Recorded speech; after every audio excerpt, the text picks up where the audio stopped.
Pada suatu masa di kerajaan Islam di padang pasir yang makmur, Raja Harun al-Rasyid mendengar kabar yang sangat mengkhawatirkan. Ada sebuah sekte sesat yang diam-diam menyebarkan ajaran menyimpang, berusaha memurtadkan rakyat dan bahkan orang-orang penting di istana. Mereka datang dengan dalih ilmu filsafat dan kebebasan berpikir, tetapi tujuan mereka sebenarnya adalah merusak keimanan umat Islam. Sang raja yang bijaksana merasa bahwa bahaya ini tidak bisa dibiarkan begitu saja. Ia membutuhkan seseorang yang cerdas, licik, dan memiliki ilmu agama yang mendalam untuk menghadapi sekte ini. Maka, ia pun memanggil Abu Nawas ke istana. Ketika tiba di hadapan raja, Abu Nawas melihat wajah pemimpin Islam itu penuh kegelisahan.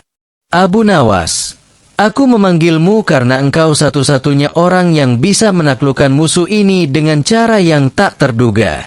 Sekte ini sangat licik. Mereka menggunakan dalil-dalil yang tampaknya masuk akal untuk menyesatkan rakyatku. Jika kita menyerang mereka secara terang-terangan, maka mereka akan bersembunyi dan semakin sulit diberantas. Tapi aku yakin dengan kecerdikanmu, kau bisa menemukan cara untuk membongkar kebusukan mereka." Abu Nawas tersenyum penuh keyakinan. Ia memang dikenal bukan hanya sebagai penyair dan pelawak istana, tetapi juga seorang sufi yang sangat memahami ilmu agama dan filsafat. "Wahai Baginda, aku akan menangani masalah ini dengan caraku sendiri. Tapi aku mohon, biarkan aku bergerak bebas tanpa intervensi dari istana." Raja menyetujui permintaan itu, dan dimulailah petualangan Abu Nawas dalam melawan sekte sesat tersebut. Pertama-tama menyamar sebagai rakyat biasa dan mulai menyelidiki gerakan sekte tersebut. Ia mendengar bahwa mereka memiliki pemimpin yang sangat pandai berbicara, seorang lelaki bernama Zafar yang memiliki pengikut fanatik. Dengan cerdik, Abu Nawas berpura-pura tertarik dan menghadiri salah satu pertemuan mereka. Di sana, Zafar berbicara tentang kebebasan berpikir, mengkritik hukum Islam, dan menanamkan keraguan di hati para pendengarnya. "Apakah kalian tidak ingin bebas dari aturan yang mengikat? Apakah kalian tidak bosan dengan hukum-hukum yang menghalangi kesenangan kalian?" seru Zafar. Abu Nawas segera menyadari bahwa sekte ini tidak benar-benar mencari kebenaran, tetapi hanya ingin melepaskan diri dari aturan agama demi nafsu duniawi. Setelah beberapa hari mendengarkan ajaran mereka, Abu Nawas pun merancang rencana untuk menjatuhkan sekte ini dengan cara yang paling tidak terduga. Pada suatu hari, Abu Nawas mendatangi pertemuan sekte tersebut dengan penuh percaya diri. "Wahai Zafar yang terhormat, aku ingin bertanya satu hal," katanya. "Silakan, Abu Nawas," jawab Zafar dengan sinis, karena ia tahu Abu Nawas terkenal di kerajaan. "Kau mengatakan bahwa aturan agama hanyalah belenggu yang mengikat manusia, dan bahwa kita harus bebas berpikir tanpa batas. Benarkah demikian?" "Benar. Kebebasan adalah hak semua manusia," seru Zafar dengan bangga. "Kalau begitu, aku ingin mengusulkan satu peraturan baru di sektemu ini." "Apa itu?" "Setiap anggota sekte ini harus taat sepenuhnya kepadaku. Aku akan menjadi pemimpin kalian, dan siapapun yang melawan harus dihukum."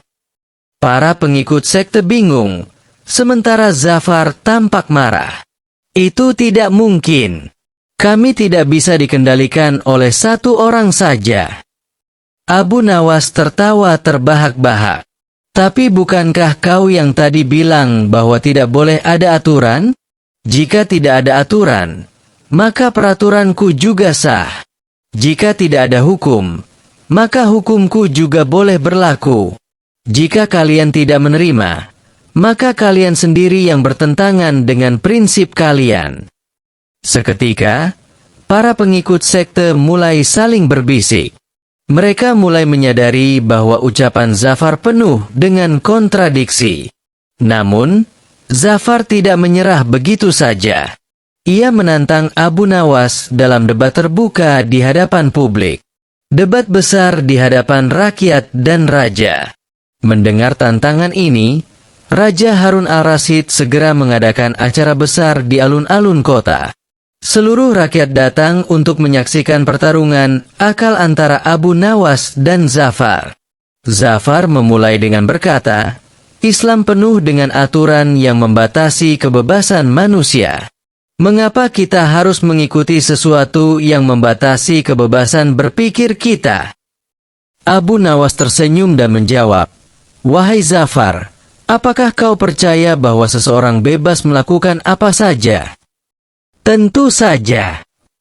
Kalau begitu, apakah aku boleh menampar wajahmu sekarang? Kata Abu Nawas sambil mengangkat tangannya. Zafar terkejut dan mundur. Tentu saja tidak boleh. Itu melanggar hakku. Aha, jadi kau mengakui bahwa kebebasan harus memiliki batas?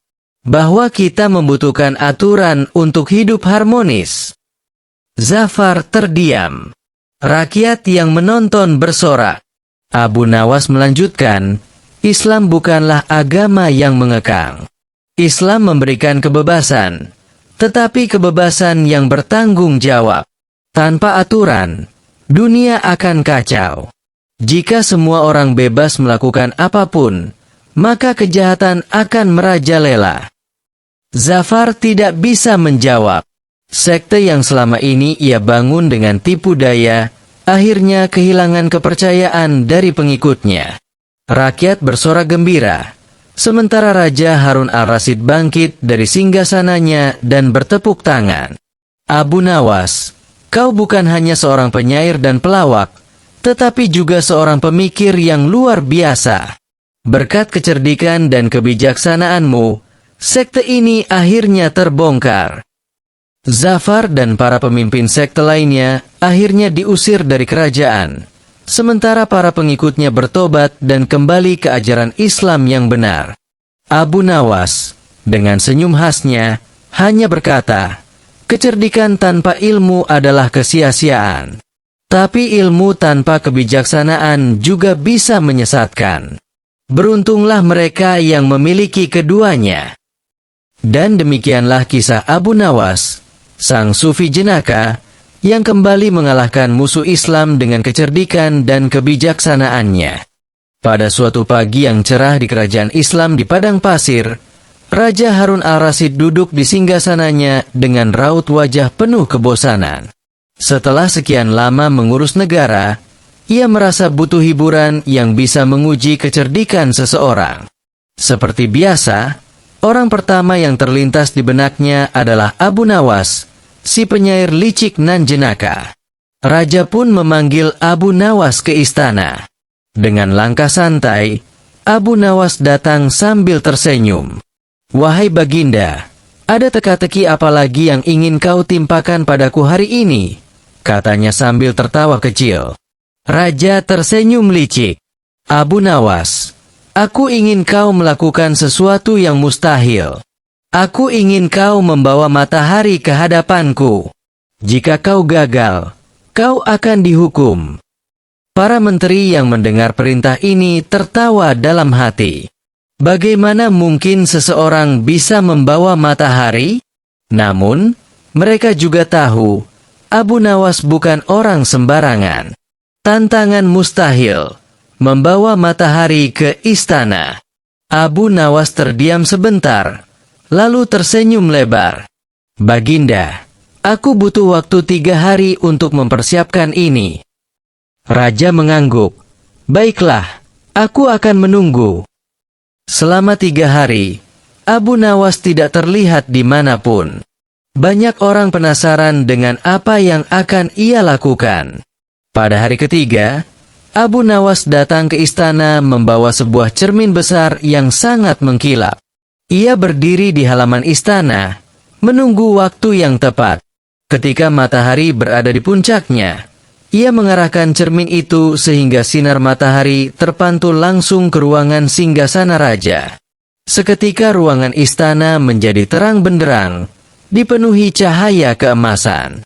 Raja terkejut, lalu tertawa terbahak-bahak. Abu Nawas, kau benar-benar cerdik. Aku minta kau membawa matahari ke hadapanku, dan kau melakukannya dengan cara yang tak terduga. Baiklah, aku mengakui kecerdikanmu dan kau bebas dari hukuman. Para menteri hanya bisa melongo melihat bagaimana Abu Nawas kembali berhasil mengakali teka-teki sang raja. Namun, petualangan Abu Nawas belum selesai. Skandal putra mahkota, perselingkuhan yang terbongkar. Setelah berhasil menuntaskan teka-teki matahari, Abu Nawas hendak pulang. Namun, saat ia melewati taman istana, seorang pelayan wanita mendekatinya dengan wajah ketakutan. "Tuan Abu Nawas, hanya engkau yang bisa menyelamatkan kami," bisiknya. "Ada apa?" tanya Abu Nawas, penasaran. "Putra mahkota berselingkuh dengan istri seorang menteri. Jika ini terbongkar, bisa terjadi bencana besar. Kami takut membicarakannya, karena siapapun yang ketahuan membocorkan rahasia ini bisa dihukum mati." Abu Nawas mengusap janggutnya. Ia tahu bahwa masalah ini sangat berbahaya. Jika Raja Harun al-Rasyid mengetahuinya dari orang lain, bisa-bisa kerajaan dilanda kekacauan. Tapi jika ia tidak melakukan apa-apa, maka kehormatan kerajaan akan ternoda. Ia pun menyusun rencana cerdik untuk membongkar perselingkuhan ini tanpa harus menyebutkan siapapun sebagai saksi. Perangkap Abu Nawas. Pada malam harinya, Abu Nawas menemui Raja Harun al-Rasyid dan berkata, "Baginda, aku menemukan sebuah misteri di kerajaan ini. Aku butuh bantuanmu untuk mengungkap kebenarannya." Raja mengernyitkan dahi. "Misteri apa itu?" "Aku ingin mengadakan sebuah ujian kecil. Mohon Baginda menyuruh semua pejabat tinggi dan putra mahkota berkumpul di aula istana besok pagi." Raja setuju.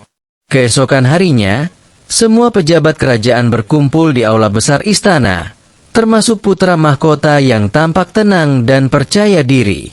Di tengah aula, Abu Nawas menaruh sebuah kotak misterius yang ditutupi kain hitam. "Di dalam kotak ini," kata Abu Nawas, "ada sesuatu yang bisa membongkar kebohongan seseorang.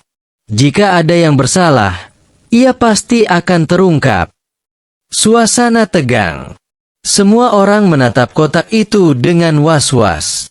Abu Nawas lalu berkata, "Aku ingin semua orang maju satu persatu dan meletakkan tangan mereka di atas kotak ini. Jika seseorang telah melakukan kesalahan, maka kotak ini akan mengubah warna tangannya menjadi hitam." Satu persatu para pejabat maju dengan penuh percaya diri, meletakkan tangan mereka di atas kotak, lalu kembali ke tempat duduk mereka.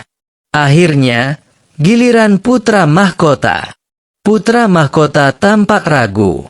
Wajahnya mulai berkeringat. Ia perlahan mendekati kotak, lalu menatapnya lama. Akhirnya, dengan gelisah, ia mundur tanpa meletakkan tangannya di atas kotak. Abu Nawas tersenyum dan langsung berteriak, "Baginda, lihatlah, hanya putra mahkota yang takut menyentuh kotak ini. Itu berarti ia menyembunyikan sesuatu." Raja Harun al-Rasyid menatap putranya dengan tajam. "Apa yang kau sembunyikan?" Putra mahkota gemetar. Aku telah bersalah, Ayahanda." Ia pun mengaku telah berselingkuh dengan istri seorang menteri.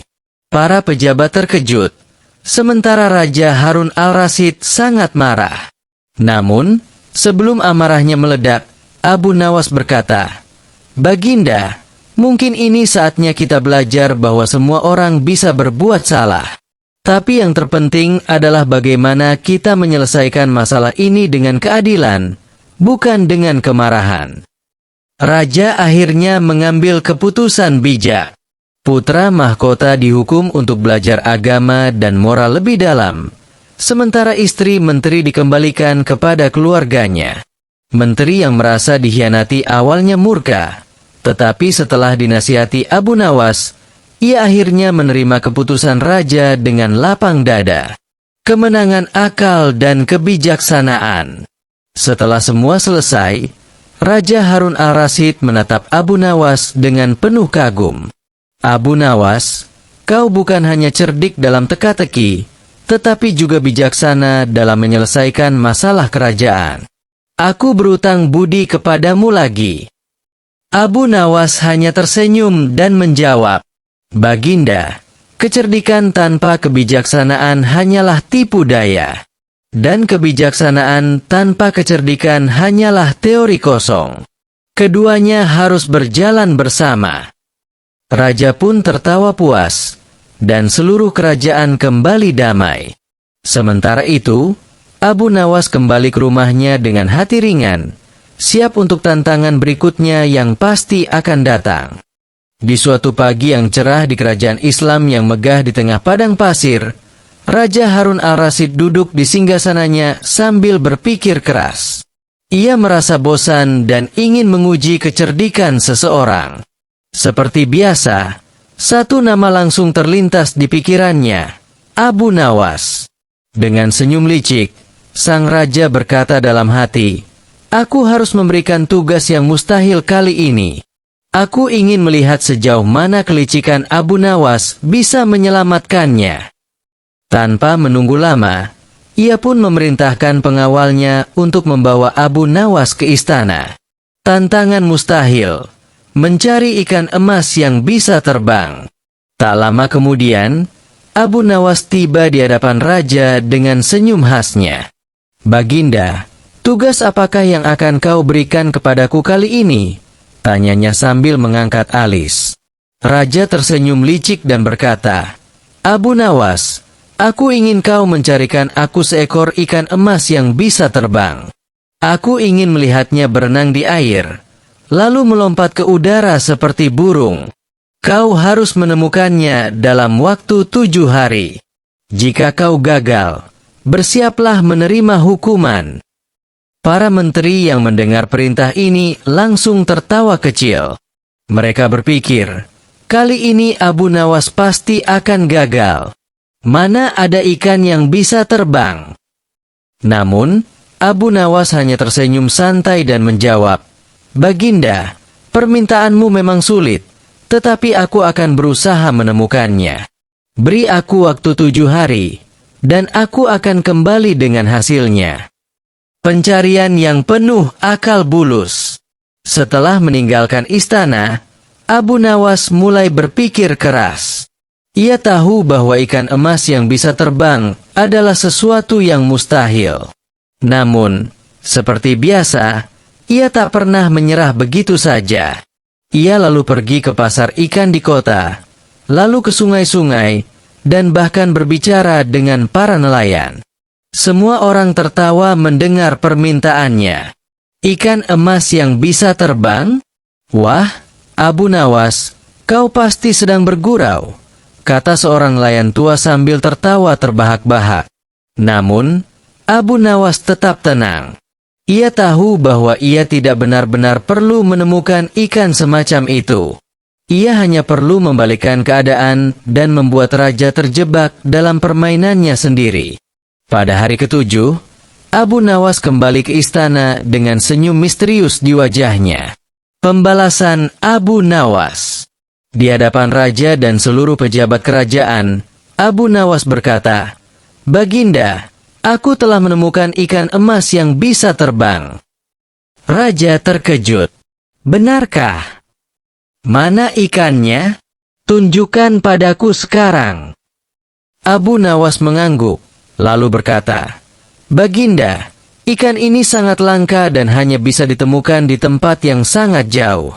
Untuk membawanya ke istana, aku membutuhkan sesuatu darimu terlebih dahulu.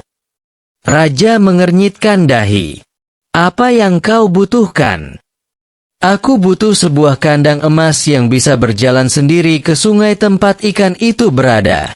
Jika Baginda bisa membuatkan aku kandang emas yang bisa berjalan sendiri, maka aku akan segera membawa ikan emas yang bisa terbang ke hadapan Baginda. Seluruh ruangan istana mendadak hening. Para menteri menatap satu sama lain dengan bingung. Raja Harun al-Rasyid terdiam. Ia menyadari jebakan Abu Nawas. Abu Nawas, mana mungkin aku membuat kandang emas yang bisa berjalan sendiri? Itu sesuatu yang mustahil, teriak sang raja. Abu Nawas tersenyum lebar. Tepat sekali, Baginda. Sama halnya dengan ikan emas yang bisa terbang. Itu juga mustahil.